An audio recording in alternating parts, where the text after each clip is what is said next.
Hey, what's up, everyone? Brad Chmielewski here with episode 140. I realized that's kind of nuts. I remember we just did episode 100 and now we're already 140. It's a lot of episodes every week. New Vainglory podcast coming at you. So hopefully you're enjoying the show, the content. I know sometimes we have hour-long episodes. This week I think we're more around 30 40 minutes, so it's always different. Some people like to talk a lot. Sometimes we stay focused on the topics. Sometimes we add other stuff. But yeah, always great to be talking to new people within the community, doing a lot of fun stuff. And this week, I have a guy that's putting on a new tournament. It's all these new tournaments are really exciting. The EZL happening. I know a couple of other people that are working on stuff, some guilds, things like that are just going to be popping up. But this new tournament, there's a link in the descriptions to the Discord. We're gonna dive into all that, and then we talk about this email that had the shred sent out. We go into just Blitz mode and some ideas for maybe how they can improve on it, because it's Blitz Beta. We're gonna see some stuff change in update 2.2, which I don't think we're that far away. And then we got the Lunar New Year that's happening, and just man, lots of fun stuff in the game. I can't wait to see what happens in 2.2. I can't wait for another new hero. I know we just got Idris and don't really even see him that much, but I'm already ready for another hero. Let's do it. Let's jump into episode 140. Shatter the Vain, a podcast about vainglory.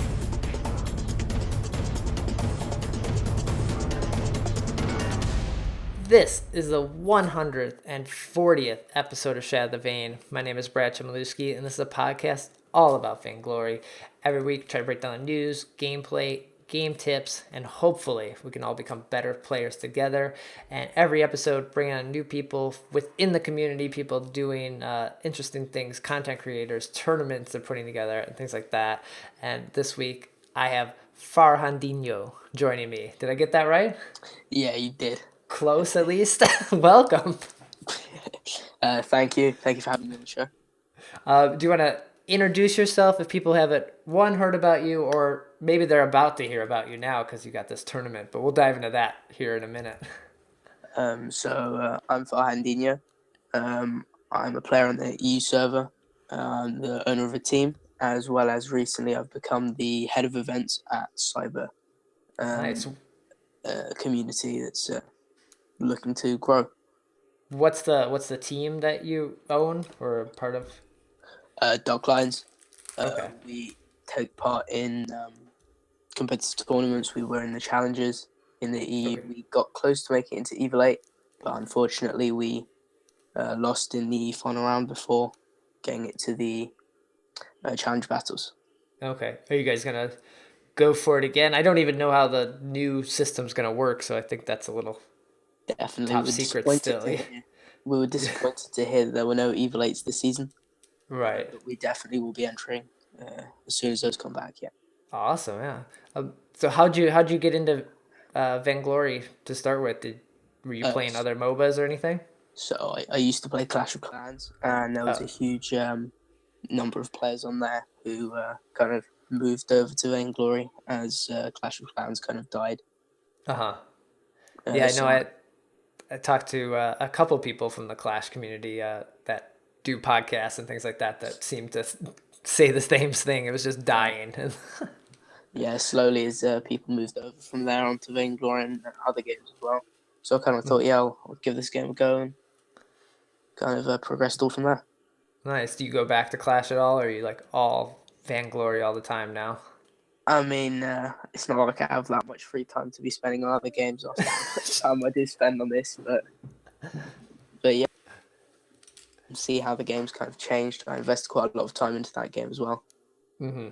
Yeah, it's tough to any game, even Vainglory now. It's like as you get skins and get stuff, it's like I don't really want to just give this up. I got all this money in here.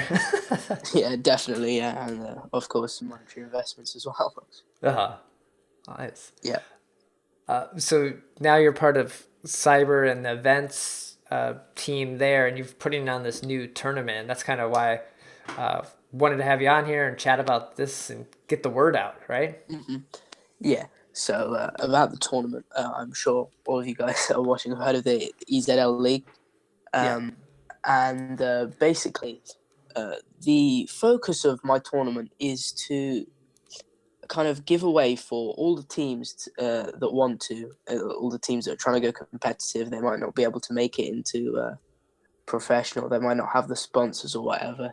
Uh-huh. To give them a chance to play at a competitive level with the people that they're used to, the people that they're practicing with, they've trained with. They want to get some results. Maybe want to just earn some ice. Some teams just want to. Well, they're in it for the prizes, and I understand Right. that. Yeah.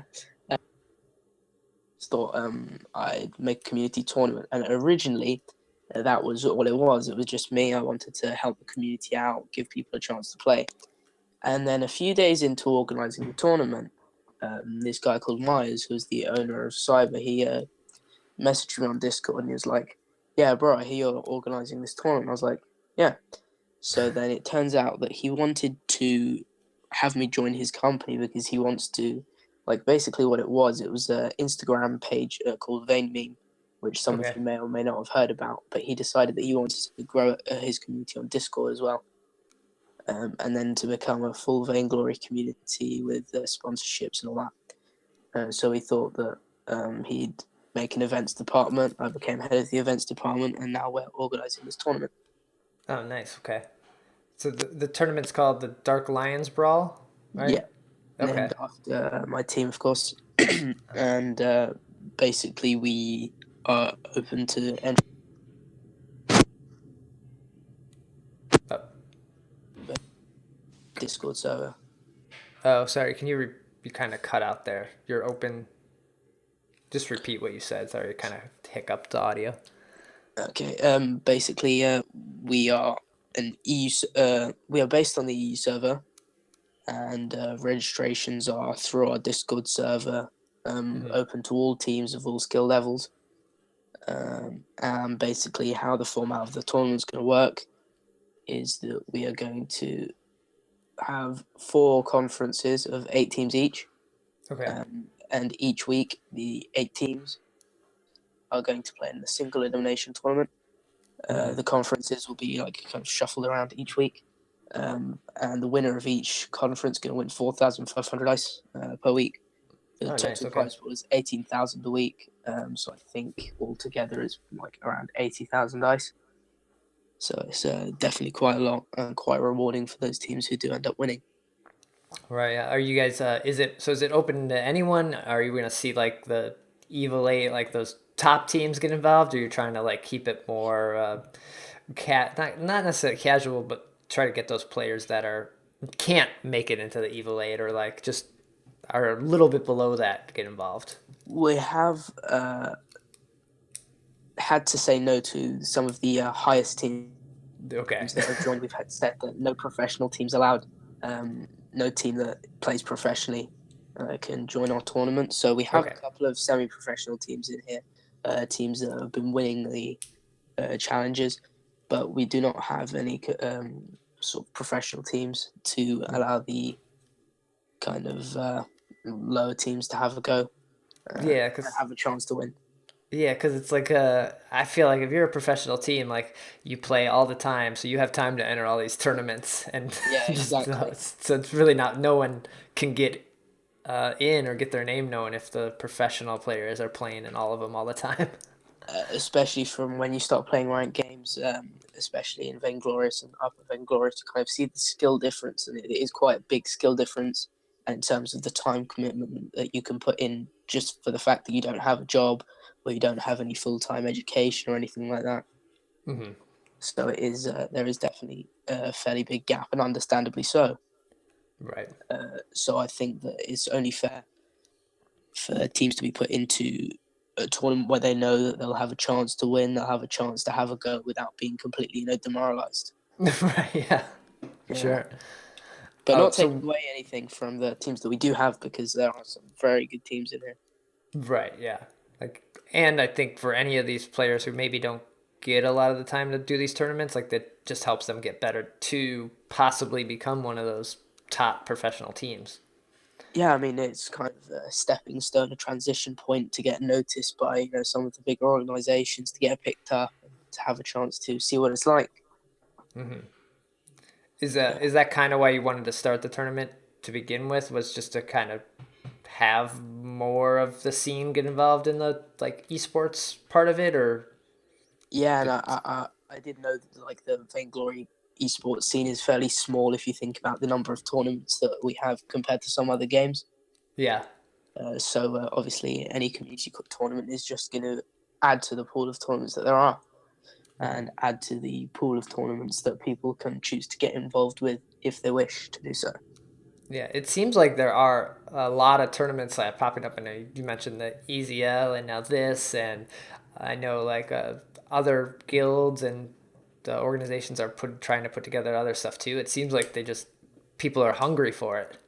Yeah, I mean, definitely, as you said, people are hungry for it. People want to play. People want to show off their skills on stream or whatever. And I mean, I could understand it. People practice. They want to gain something from their practice, and that's why I think that I'm really happy to see each tournament that gets organized. I'm really happy that that's the case. And like, obviously, it's just very nice to see people getting involved. Very nice to see people spending their time helping organize this, and that's another thing that's about our tournament. Every staff member, that it's all voluntary, and it's really nice to Okay, see the community getting together to make something like this happen. nice. So right now people are just registering. When are you trying to get rolling?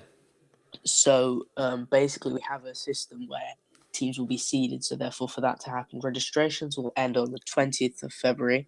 I think Okay. off the top of my head, and then for I think the next week, we will call it seeding week, where all the teams will send in their like screenshots of their like rank and their team rank and things like that. In that Okay. time, they'll be seeded. And then I think the tournament starts on the 3rd of March. So that Oh, is nice. with Okay. the new update. It'll be the new season. Right. So yeah, the winter season should be coming to an end here, and Yeah, yeah, spring season, and get a new map and all that stuff. So that'll be good. yeah. Good time to kick it off. Fresh Nice. time to start. Yeah, So the best place or only place I guess to get started is to go to the Discord channel, right? yeah. That is currently we're working on a website that is coming in the near future. As I said Okay. again, with only voluntary staff, it's really nice to see some of the people that have more technical skills to do with things like websites and design and all that sort of thing, um, and YouTube and streaming and everything. We will have a website coming soon, but for now, is Discord. Yeah, Okay. And I got a link in the show notes, and I'll have a link in the description here, so everyone should check that out. My list of Discord servers are getting quite long. yeah, So that's awesome.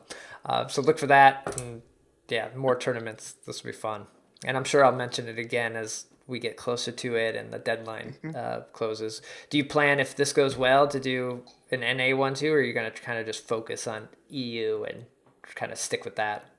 No, I mean definitely that we are looking into that. We just didn't want to rush it at the moment because I am aware that we have to be able to manage it with the Yeah. stuff that we have, and to not have end up having like 96 teams, 150 teams, something like that, or something crazy like that. Cool. So we want to be able to manage the teams that we have in order to make sure nothing goes wrong.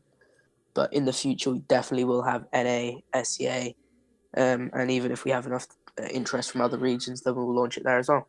Oh, nice. Okay. Cool. Well, yeah, everyone check that out.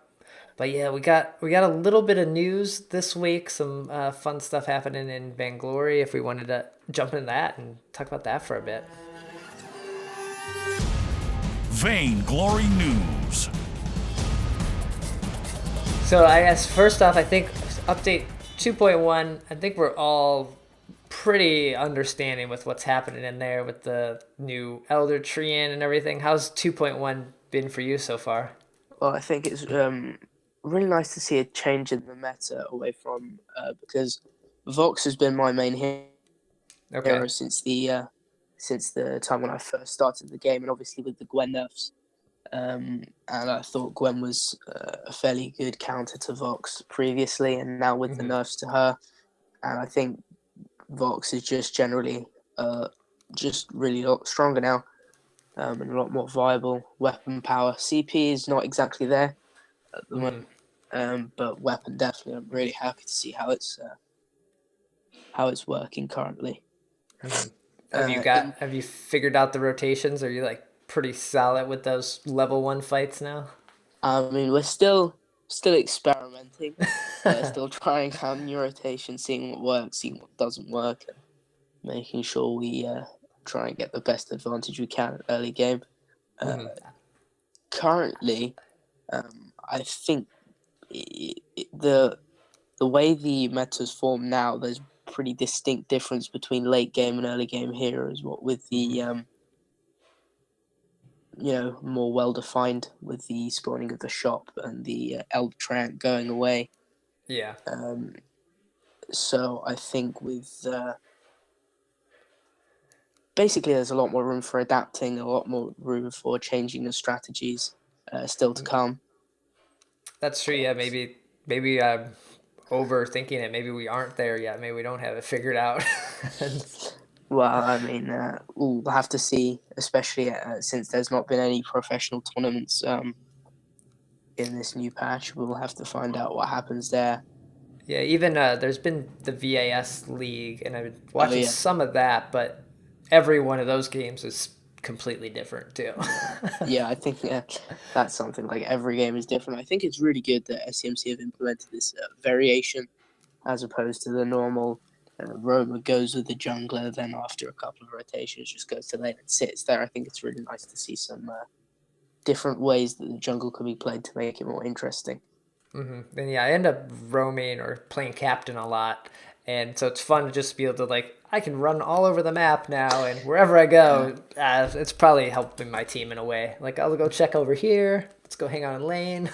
Well, I mean, at the beginning of 2.0, the main jungler for my team, he told me, and I remember he just told me, I think jungle's dead now. I don't think it's fun anymore. Okay. So then he was kind of worried about how things were becoming a bit stale in the jungle. But now I think it's a lot better with a lot better variation. Sure. Have you been playing a lot of Blitz mode? Have you dived into that much, or are you still sticking to the normal game? I mean, Blitz is really good, really it's really useful to have just a 5-minute game mode. You know how long it'll be. It'll be done in 5 minutes when you need it to be done. I think, to be honest, the Blitz mode could be a bit more refined in terms of how much the objectives are worth. I think that's been a hot topic on the forums too. Yeah, that's one topic I was gonna bring up later. But yeah, the objectives are worth like way too much because everyone just ends up deciding to kill people. Like that's the best way, unless you want to sneak objectives, which you can win the game in like 2 minutes if you can sneak one or two objectives. Yeah, and the main reason I think, in my opinion, would be the fact that the gold miner. I mean, the gold miner just spawns way too often, way too quickly. Like you can take it, and then by the time that the enemy team have seen you take it, they arrive. Like they just go to the the middle of the map. They'll see that you're all gone. By the time they get back to lane, you might take it again. Like within 10 seconds, it just spawns. Like, I think that was a bit surprising for me when I first played the game mode. I didn't really understand how the enemy team had taken it 3 times in a minute. Yeah. That was very confusing. They should really just get rid of the gold miner and just put Kraken there. If your team can sneak a Kraken in 5 minutes, like okay, that's fine. That's worth it. Just make that like 5 points and get rid of the gold mine.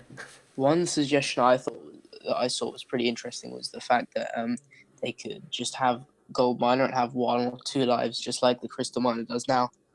And then once you've taken the gold miner once or twice, it just goes and is replaced by the Kraken. Okay. What you said, I thought that was pretty interesting.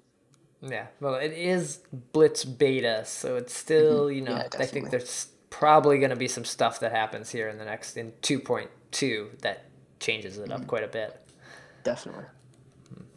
Now, also in the news, we have the Lunar New Year that started, that's going on, the event. So those red cards again, if anyone remembers from last year, we had this red card event where if you logged in every day, you got a new red card or red envelope, sorry, and it had a reward in it. And they're kind of doing the same thing here. And I think the envelopes are worth a little less than they were last year. I think you got more last year. Yeah, I mean, I'm not too proud to say that I wasn't here last year when the envelopes were there for the Lunar New Year last time, but I did read that on the forums as well, the fact that they were worth a lot less. But I think one of the main reasons for that is just, even within the last 6-8 months, the new various ways to get free glory, free ice, free everything, to be honest, has just increased. Right, yeah. When, like, you'd level up and you wouldn't get anything for leveling up. I didn't even remember the last time I opened a level chest. I know that when you join the game now, you're just so much easier to get heroes, to get ranked. Like, I remember I was grinding just to unlock 8 heroes to get ranked. Right, yeah, it does seem hard when you first start, but as you have all these other rewards and chests and guild chests now, like you get a lot of stuff. So Yeah. 88 glory just to log in doesn't seem worth it really, but it's still free. Like you didn't do anything. Yeah, and I think also the 200 ice that you get, or 199 at the end of the week, I think is pretty good. I mean, for people that don't spend money on ice, that don't have the money or don't want to spend the money on ice, I think 200 ice is not too bad considering you have to do absolutely nothing. Yeah, so if you logged in for 8 days straight, all you have to do is log into the game. I mean, that only takes 30 seconds. Right, yeah. So definitely, if you haven't been doing this because it started on January 26th, you're going to miss out on that free ice, but you can still get some of the other rewards as well with that 88 glory every day. And then they're also doing a handful of like bundles and just like, I guess just special things where you can buy bundles with keys and get some ice and things like that just to kind of make it more of a holiday. So that's nice. Yeah, and I mean, I think that's one thing that SCMC has really improved upon, and that's just making the community feel good, making the community feel like they're being paid attention to. And I think that's especially one difference I've noticed between SCMC and other game developers, Supercell. Yeah, they really do try and make the community feel happy and give them what they want. And I think free rewards, I mean, who doesn't like free things? Exactly, yeah. I think so after the Lunar New Year, I think this pedal skin will finally be available to people to buy. There's been zero news about this skin even existing, and Super Evil Megacorp, they don't even talk about it. So it's just kind of, you randomly get it in these chests. So I think after the Lunar New Year, we may finally see it for sale in the store. Well, I mean, making people wait so long for the tier 3 skin and then only releasing it in chests was a bit of a tease, in my opinion. But right. I think that encourages people to buy the chests more, and the new chests aren't bad at all. I mean, you can get some really good, nice rewards in those. Yeah, I think it was a smart idea for them to do. I know there's probably a lot of people who just want the skin and don't want to like randomly roll the dice, but I opened up some chests and got it on my third try, so you can get it pretty easily and for like a lot cheaper than maybe if you waited. Yeah, but I mean, that all just depends on your luck, isn't it? But yeah, I mean, you always have the chance of earning it. You always have the chance of winning 1 million ice. But that's true, yeah. Someone's gonna be like, I opened one chest and got 1 million ice. Like, it's easy. Yeah, definitely. There will be someone someday that earns that million ice. I know there's already been the guy that got 100,000. Right. I don't even know what you do with that much ice. Like, that's like, once you Yeah, buy all the exactly. heroes and skins, you would still have an insane amount of ice left over. Yeah, you would. I suppose that's just kind of, SCMC just saying, here, take what you want. Right. Just like you never need to buy ice again. You never need any more ice. You never need glory or whatever. Yeah, it's just like a lifetime unlocked account. Like, that's pretty much what you got out of this. Yeah, that is basically what you get. Nice. So yeah, more news on Space Pedal, Legendary Pedal coming soon, I'm sure. And then I came across this site called Vain GG. So a few months ago, with update 2.0, we got the news of the API that was coming out, and like people were working on stuff, and that you were going to be able to get like more information about your games. Besides, like we have a VG miner and a couple other sites that help you track your stuff, but you have to upload and import the data yourself. But this Vain.gg, it gives you your match history. All you have to do is you type in your name. It's only for NA and EU at the moment, but it'll give you your last 7 or last 10 games, I think. I know a few people have had problems where their name doesn't show up, but I think this like literally just launched this weekend. I've tried it, and I have to say it really is amazing. I think it's going to revolutionize the way that people look at stats and how stats are perceived in Vainglory. Like, it gives you your last however many matches. It tells you the hero that you played, the minions you got, the Krakens, the whatever. It has a log of the objectives that were taken. I think it really adds a depth of more allowing people to be more intellectually involved with Vainglory, which I think is important in any game. People can look, and I think it gives a lot of area for people to improve and people to learn to see what they've been doing badly, what they've been doing well, and it helps you identify the area of the games that you can improve on. Yeah. And Brian Glory in one of the Discords, he mentioned that it only has data from Friday, and it's only your standard modes, so it doesn't have Blitz or anything like that. And then it's updated once per hour, but you do have like this update button on there that you can click, and it finds or tries to find the games. I think it doesn't have all the games in there. I feel like I'm missing some if I look at mine, but it's brand new and it just started, so I got to give them credit for just having something that's starting to work.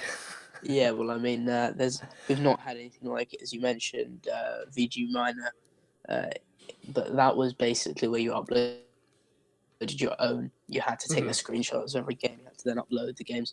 But it takes it straight, I'm assuming, from the Vainglory API. I'm not too sure about how exactly that works. Right. But yeah, I think, especially as you said, something that's completely new. It's kind of setting the benchmark for all the new things that I'm sure will come out of this Vainglory releasing their API. So everyone, if you're in NA or EU, check this out. I was just blown away when I came across it. Yeah, definitely. And then the last bit of news before we wrap up the news section here is this email Christian shared. And I don't want to get too political on the podcast or anything, but I just wanted to let people know this email went out. I think I tweeted it. It's really just the email from Christian mentioning that they will work with a lot of their players and employees for some of the issues with the new ban that President Trump here in the United States has issued. So he mentioned Iraqi Zorro, for one. He would no longer be allowed to travel to the USA to play at like Vainglory Worlds or any of the championships. So this could be a huge problem, I think, not just in Vainglory, but in esports in a whole, because I'm sure there's a lot of players here that are playing on different visas from some of these countries that they're not allowed to come from. Yeah. Yeah, I mean, I did read it, and I thought, well, I think he's really done a good job there and a motivating speech. And he also mentioned the quote from Benjamin Franklin there, I think. And I thought that it was just great how I saw a lot of comments on Reddit and everything. People were, just sharing their thoughts, sharing their opinions without going too deep into the political side of things, as you said. People were just showing support for Iraqi and all the others. All the others, of course, they're being obviously more than Iraqi and also outside of esports as Right, well. yeah, because, no matter where you stand, you gotta, you want to see these players, this is the game you love, so you want to see players be able to play it and support themselves. So, yeah, Exactly, yeah. But there's a link. Everyone can go read it. Christian, a.k.a. Ed the Shred, Yeah, it's up on Medium, so check that out. I just thought it was quite ironic how Iraqi went to Europe. He played in Gangstar's in Europe, and then now as he's ready to come back to NA, now he's just He's kind of stuck. Yeah. yeah, just kind of stuck between the two. Because he's living in Canada for a while there. I don't know where he's at or where his whole situation is, but I know he's one of those players affected by this. Yeah. So that's it for all the news, but I do have a little forum static before we wrap up here. Forum static. So I had two topics, but one we talked about, which was the objectives in Blitz were too much. The other one was from last week, and now it has been corrected, but it was about the button UI at the bottom of the screen. I noticed this instantly. All the buttons on your activatable items have been they resized, and everyone is misclicking them. Did you run into this? As soon as I opened the game, I thought I was trying to click my abilities, because usually I just kind of look at the screen and assume that my abilities will be there. I was clicking it and nothing was happening. So what I thought first was, is there something wrong with my device? And then I looked at where I was clicking. I just wasn't clicking on the button. I was clicking just on my screen randomly. So I thought that was quite odd. But then what I've done in the last few days is just on the settings, I've just changed, because I play on a tablet. I've just changed it to the mobile UI. So right now I just have huge buttons on my tablet screen. All right, that's I guess a good way to fix it, or a way to fix it right now. it's slightly bigger than what it would usually be and what I'd like it to be, but I'd rather bigger than smaller. Right. So I guess this was a change that shouldn't have happened, and they do say it's going to be fixed in update 2.2. So don't worry. But it makes me think that why were they messing with this? And I know some people have asked for the ability to be able to rearrange items. So maybe they were playing with something there that got changed. Because why would this even be changed if they weren't thinking of something, right?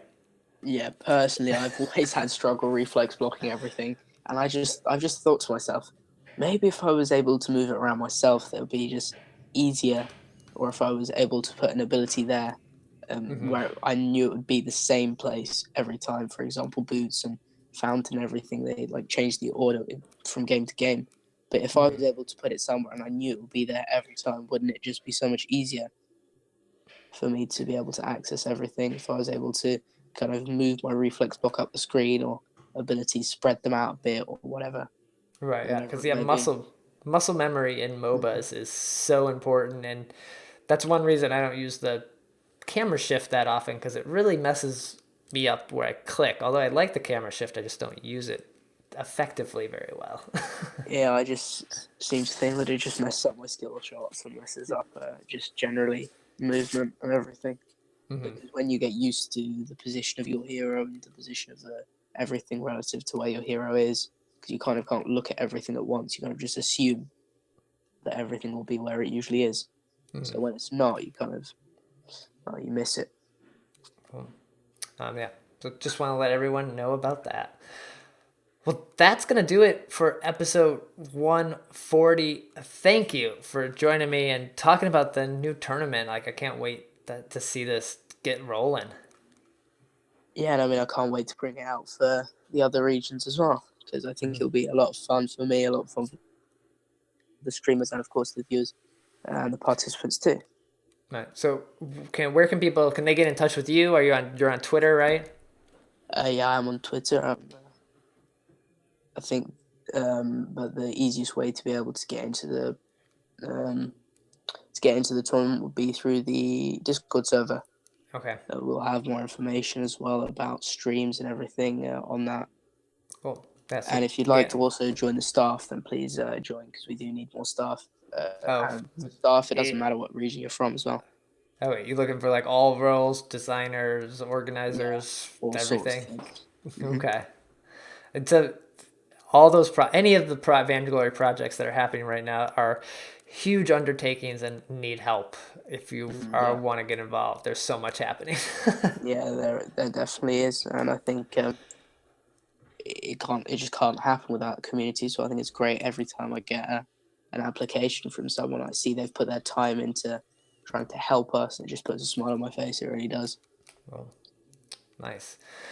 Well, you can follow Shatter the Vain on Twitter at Shatter the Vain, website shatterthevain.com. All the episodes get posted there, links to iTunes, Stitcher, the YouTube version as well. And I'll be back with episode 141 next week. Take care. Shatter the Vain.